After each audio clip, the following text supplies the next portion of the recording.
제9장. 지혜가 그의 집을 짓고 7 기둥을 다듬고 짐승을 잡으며 포도주를 혼합하여 상을 갖추고 자기의 여종을 보내어 성중 높은 곳에서 불러 이르기를, 어리석은 자는 이리로 돌이키라. 또 지혜 없는 자에게 이르기를, 너는 와서 내 식물을 먹으며 내 혼합한 포도주를 마시고 어리석음을 버리고 생명을 얻으라. 명철의 길을 행하라 하느니라. 거만한 자를 징계하는 자는 도리어 능욕을 받고 악인을 책망하는 자는 도리어 흠이 잡히느니라. 거만한 자를 책망하지 말라. 그가 너를 미워할까 두려우니라. 지혜 있는 자를 책망하라. 그가 너를 사랑하리라. 지혜 있는 자에게 교훈을 더하라. 그가 더욱 지혜로워질 것이요 의로운 사람을 가르치라. 그의 학식이 더하리라.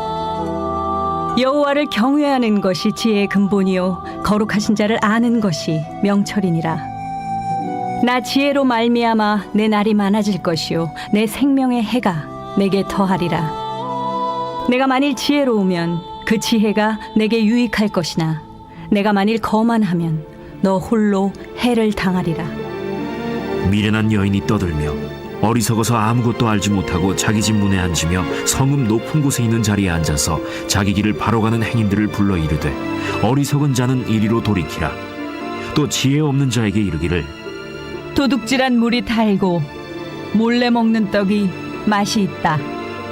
오직 그 어리석은 자는 죽은 자들이 거기 있는 것과 그의 객들이 스올 깊은 곳에 있는 것을 알지 못하느니라. 빛이 있으라. 말씀의 은혜와 지혜로 복되고 감사한 날이 되기를 주님의 이름으로 축복하며 기도합니다. 오늘 우리가 함께 나눈 말씀은 잠언 9장입니다.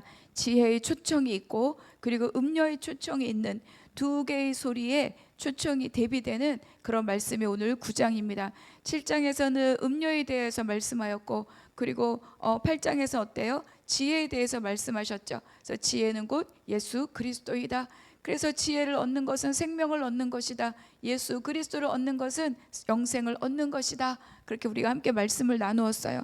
그래서 오늘 9장에서는 지혜가 부르는 소리, 어리석은 여인이 부르는 소리, 두 개의 소리를 우리에게 대비하여서 말씀해 주고 있습니다. 우리가 정말 무엇을 쫓아야 되는가? 우리가 먼저 1절과 2절 같이 읽어볼게요. 이 전반부는 지혜가 우리를 부르고 초청하는 초대입니다. 지혜가 그의 집을 짓고 7 기둥을 다듬고 짐승을 잡으며 포도주를 혼합하여 상을 갖추고, 지혜가 7 기둥이 있는 그러한 집을 짓고 난 다음에 큰 상을 차려놓고 사람들을 초대합니다. 집을 지었고 7 기둥을 다듬었다. 이것은 무엇입니까? 집이라고 하는 것은 우리의 거처잖아요. 7 기둥, 이 7이라는 숫자는 완전함을 말합니다. 그러니까 이 지혜는 완전하고도 흔들리지 않은 그 인생, 그 삶의 터전을 만들었다, 이런 뜻입니다. 그래서 이제는 여종을 보내어서 사람들을 초대합니다. 여종을 성중 높은 곳에서 불러 이른다. 너는 와서 내 식물을 먹으라. 그리고 누구를 부르느냐? 어리석은 자는 이리로 돌이키라. 지혜 없는 자에게 이르기를 나에게로 오라. 이렇게 말씀하고 있는 거죠. 어리석은 자, 지혜 없는 자를 부릅니다. 내 식물을 먹고 내 포도주를 마시라. 그러니까 어리석음을 버리고 생명으로 돌아오라, 이렇게 초대하고 있죠. 잔치는, 우리가 상을 차렸다는 것은 잔치를 벌였다, 풍성함, 이런 것들을 우리에게 상징하고 말씀하고 있습니다.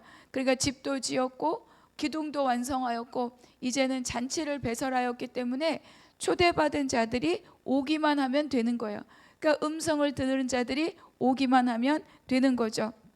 그래서 어리석은 자, 여기서 뭐라고 말씀하죠? 지혜 없는 자 오라, 이렇게 말씀하고 있습니다.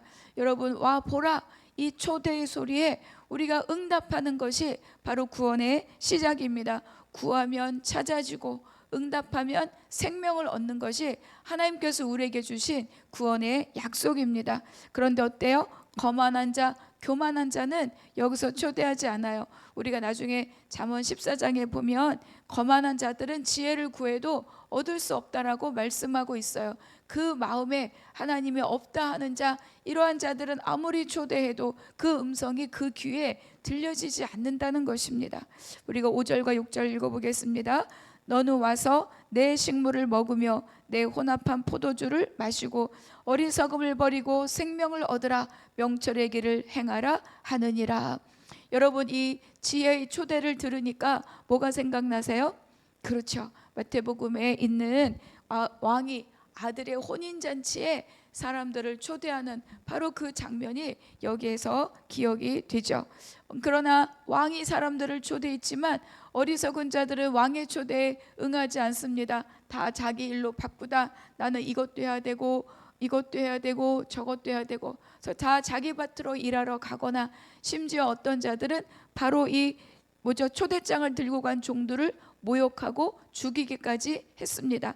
그러니까 요 구절 안에 바로 우리를 초대하시는 바로 하나님의 그 음성과 그것을 거역하는 자들의 모습이 이 안에 다 드러나는 거죠. 그 세상에는 어떻습니까? 하나님의 초대에 응하는 자가 있고 또 그 초대를 거절하는 자들이 있음을 여기서 알 수 있습니다. 그래서 7절에 보니까 거만한 자를 징계하는 자는 도리어 능욕을 받고, 또 8절에 보니까 거만한 자를 책망하지 말라. 오히려 지혜 있는 자, 정말 살아야 할 길이 무엇인지 아는 자, 그 자를 오히려 경책하고 책망하는 것이 오히려 더 지혜로운, 그것을 받은 자는 더 지혜롭다는 거예요. 하나님의 소리를 듣는 자, 말씀을 통해서 하나님의 경책을 듣는 자, 그 자가 어떻습니까? 더욱 지혜로워질 것이다. 그러니까 교만한 자, 거만한 자는 어떻습니까?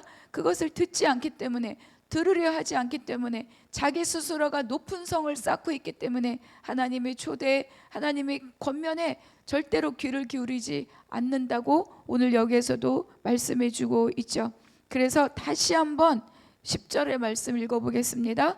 여호와를 경외하는 것이 지혜의 근본이요 거룩하신 자를 아는 것이 명철이니라. 그러니까 모든 것이 여호와로부터 그분으로부터, 그것이 바로 우리가 지혜와 지식을 쌓아가는 모든 것의 근원이고, 그것을 통하여서 그분을 아는 것이 명철이다. 멀리 보는 지혜, 멀리 볼 수 있는 지혜를 명철이라고 말씀을 드렸죠. 그러니까 어리석은 자는 뭐예요? 당장 눈앞에 보이는 것만 계산하는 자가 어리석은 자라는 거예요. 근데 하나님의 명철을 가진 자, 멀리 보고 오늘을 알 수 있다는 겁니다. 여러분, 이미 멀리 약속되는 것이 뭐죠? 그렇죠. 우리에게 가장 멀리 있는 약속은 뭐냐면 예수 그리스도께서 다시 오신다입니다. 재림의 때, 심판의 때 멀리 있죠. 그거를 바라보고 오늘을 보는 것이 명철이라는 거예요. 그러면 그 마지막 때를 보는 자는 오늘을 우리가 어떻게, 어디에 우선순위를 두고 어떻게 살아야 되는 그 지혜를 갖는다. 그것이 명철이라고 말씀해 주고 있습니다. 여러분, 우리가 지난번에 말씀을 나누었을 때 뭐죠? 불의한 청지기를 예수님이 왜 그가 더 세상의 아들들이 더 지혜롭다고 말씀했습니까? 때를 준비하는 지혜가 있었다는 거예요. 마지막 때를 준비하는 지혜가 있었다. 그것이 명철이라는 겁니다. 마지막 멀리 보고 오늘을 사는 것. 여러분, 저와 여러분에게 이 지혜가 있기를 바랍니다. 정말 우리가 마지막 때 하나님 심판대 앞에 설 때 그것이 무엇인지를 아는 자가 오늘을 보는 것과, 오늘 당장 배부르고 오늘 당장 등 따숩고 그것이 행복이고 그것이 삶이라고 생각하는 자가 오늘을 사는 것과는 하늘과 땅 차이가 있다는 거예요. 그래서 10절에서 다시 한번 말씀해 줍니다. 여호와를 경외하는 것이 지혜의 근본이요 거룩하신 자를 아는 것이 명철이니라. 그러니까 하나님은 이 삶을 따라오도록 우리를 계속 집을 짓고 기둥을 다듬고 상을 차리고 우리를 계속 부르시고 있습니다. 그런데 그 하나님의 부르심의 모습이 때로는 어떤 모습으로도 오죠? 고난의 모습으로도 온다는 거예요. 고난과 광야를 지나도록 하시면서 나를 바라보라, 나를 보라보라, 나를 따르라, 이렇게 계속 우리를 초청하는 모습이 바로 고난의 모습으로도 우리에게 올 수 있다는 겁니다. 우리가 고난을 좋아하진 않잖아요. 그러나 싫어도 우리가 부정할 수 없어요. 고난이 없다면 우리는 정말 하나님께 집중하기 어려운 자들이 바로 사람들, 우리 인간들입니다. 또 저의 모습이기도 합니다. 무언가 내 삶의 터전이 흔들리고, 그리고 또 막 나의 기대가 무너지고 그럴 때 우리가 하나님께 더욱 집중하게 되는 거죠. 평안한 길을 갈 때는 우리가 너무너무 마음을 빼앗길 수 있는, 사실은 그래서 우리의 삶이 평안할 때가 더 경계해야 할 바로 그때입니다. 그런데 나에게 어떤 걸림돌이 있고 내 터전이 흔들리는 일들이 있을 때, 그때가 뭐예요? 하나님이 더욱 나에게 가까이 오라, 구하라, 찾으라, 그리하면 만나리라, 바로 그때인 것이라고 우리에게 다시 한번 말씀해 주고 있습니다. 그런데 어때요? 그 부르심의 끝에는 지금 이 지혜가 집을 짓고 기둥을 다듬고 부르잖아요. 그러니까 그 부르심의 끝에는 뭡니까? 하나님이 차려놓으신 생명의 잔치가 있다는 것을 우리에게 말씀해 주고 있습니다. 우리가 시편 23편, 유명한 다윗의 시죠. 그 다윗이 도망 다니는 중에도 그 시편 23편 중에 이렇게 고백합니다. 주께서 내 원수의 목전에서 내게 상을 차려 주시고 기름을 내 머리에 부으셨으니 내 잔이 넘치나이다. 상황은 쫓겨다니고 공격하고 숨을 수밖에 없는 상황임에도 불구하고 주께서 원수의 목전에서 상을 차려 주셨다는 거예요. 보란 듯이 내 삶이 날마다 하나님과의 교통하는 삶으로, 그들은 공격하고 마치 내가 올무에 갇힐 것처럼 쫓겨다니지만 그러나 최종적인 승리는 하나님과 동행하는 나에게 있음을 하나님이 그들에게 증거해 보여주신다는 거예요. 그것을 상을 차려 주셨다, 이렇게 시로 노래하고 있는 거죠. 그래서 결국은 고난을 통해서든 무엇을 통해서든 하나님이 우리를 부르는 소리, 그 소리에 응답하는 삶의 끝에는 하나님이 차려주시는 생명의 잔치가 있다. 그래서 여러분, 우리가 지금 어떤 어려운 시간들을 지나고 갈 때 이것이 길인가, 저것이 길인가, 이 사람이 답인가, 저 음성이 답인가, 너무 방황하지 마시기를 바랍니다. 오늘 하루 주시는 말씀의 은혜로 한 걸음 한 걸음 내딛고 가는 것이, 그것이 생명의 길이라는 거예요. 그 끝에 무엇이 있다고요? 생명의 잔치가 있다. 하나님의 어떠한 형태로 부르시는 그 부르심에 내가 듣고 응답하는 그 삶이 바로 이 생명의 잔치, 생명의 길로 가는 삶이라는 것을 다시 한번 우리가 기억할 수 있기를 바랍니다. 너는 와서 먹으라, 너는 와서 마시라, 어리석음을 버리고 생명을 얻으라. 그 바로 이것이 하나님께서 우리를 부르시고 예수 그리스도를 통하여 우리를 부르시고 초대하시는 하나님의 음성입니다. 저와 여러분이 이 생명의 소리에 응답하는 하루가 되기를 바랍니다. 그런데 또 그 반면 지혜의 초대가 있지만 미련한 여인의 초대가 있는데, 그 초대가 과연 어떠한가? 우리 14절과 15절 읽어보겠습니다. 자기 집 문에 앉으며 성읍 높은 곳에 있는 자리에 앉아서 자기 길을 바로 가는 행인들을 불러 이르되. 여기 또 다른 초대가 있는데, 이 여인도 어때요? 성읍 높은 곳에 있는 자리에 앉아서, 성읍 높은 곳에 있는 자리에 앉아서 지나가는 사람들을 부르고 있다는 거예요. 어리석은 이들을 부를 것뿐만 아니라 어때요? 상도 차려 놓았다. 그러니까 어떻습니까? 지혜의 초대와 비슷해요. 그러니까 우리가 깨어 있지 않으면 분별이 안 됩니다. 구별이 안 돼요. 모양은 높은 곳에 앉아 있고 상도 차리고 있고, 그리고 지나가는 사람들을 부른다는 겁니다. 그러니까 우리가 바르게 정말 참된 지혜를 갖고 있지 않으면 우리가 구별할 수 없습니다. 구분이 잘 안 돼요. 이단도 그렇습니다. 속이는 것도 그렇습니다. 그러니까 우리가 늘 깨어 있어서 우리가 영적인 삶에 우리가 집중하고 말씀의 원칙에 깨어 있을 때, 그때 어떠요? 우리가 정말로 지혜의 소리인지 음료의 소리인지를 우리가 구분해 알 수 있습니다. 근데 그들이 말하는 말의 내용을 들으면 알 수 있어요. 16절 17절 읽어보겠습니다. 어리석은 자는 이리로 돌이키라, 또 지혜 없는 자에게 이르기를 도둑질한 물이 달고 몰래 먹는 떡이 맛이 있다 하는도다. 여러분, 지혜가 초대할 때는 어리석은 자여 돌이키라, 그래서 명철을 얻으라, 생명을 얻으라, 이렇게 말하잖아요. 그런데 이도 어리석은 자는 이리로 돌이키라, 어리석은 자를 돌이키게 하면서 뭐라고 말하느냐? 도둑질한 물이 달고 몰래 먹는 떡이 맛이 있다. 여러분, 도둑질한 물이 어떻게 달 수 있습니까? 몰래 먹는 떡이 어떻게 맛이 있다 할 수 있겠습니까? 다 떳떳하지 않은 일들이에요. 다 부정한 일들입니다. 그럼에도 불구하고 달고 맛있다라고 생각하게 만들어주는 거죠. 아, 요것만 살짝 넘어가면 여기서 대박 날 것 같은데, 아, 요거 살짝 한 번만 좀 이렇게 하고 내가 이렇게 얻은 다음에 그 다음에는 안 하면 되지. 그리고 그 다음에는 내가 이걸로 뭐 더 좋은 일에 쓰면 되지. 이렇게 사람들을 유혹한다는 거죠. 도둑질한 물, 몰래 먹는 떡, 결코 이것이 달고 맛있을 수가 없습니다. 그런데 이렇게 달고 맛있을 것처럼 매혹적이고 그것에 또 호기심을 갖게 만드는 이것이 바로 미련한 여인의 초대입니다. 겉으로 보아서는 구분이 되지 않아요. 그래서 고린도서에 보면 사탄도 어떻습니까? 때로 광명한 천사의 모습으로 우리에게 나타난다라고 말씀해주고 있습니다. 특히 요즘과 같은 시절, 정말 무엇이 하나님의 공의인지 알 수 없는 이 시절, 무엇이 우리가 바르게 사는 것인지 알 수 없는 이런 시절일 때 정말로 우리가 더 광명한 천사로 가장한 사탄의 속임에 속지 않고 정말로 참 지혜이고 참 생명인 그 말씀의 원리를 붙들고 어떻게 살아가야 될지를 더 고민해야 하는 그런 시절 앞에 정말 우리가 깨달아 알아야 될 말씀입니다. 에덴 동산에서도 뱀이 유혹할 때도 그럴듯하게 보암직하고 먹음직하고 탐스럽게 보이는 그렇게 우리를 유혹합니다. 그래서 지혜가 없이 어리석은 자들은 어디로 갑니까? 죽음으로 가는 거죠. 그리고 정말로 생명인 말씀, 지혜를 붙드는 자는 영생으로 간다.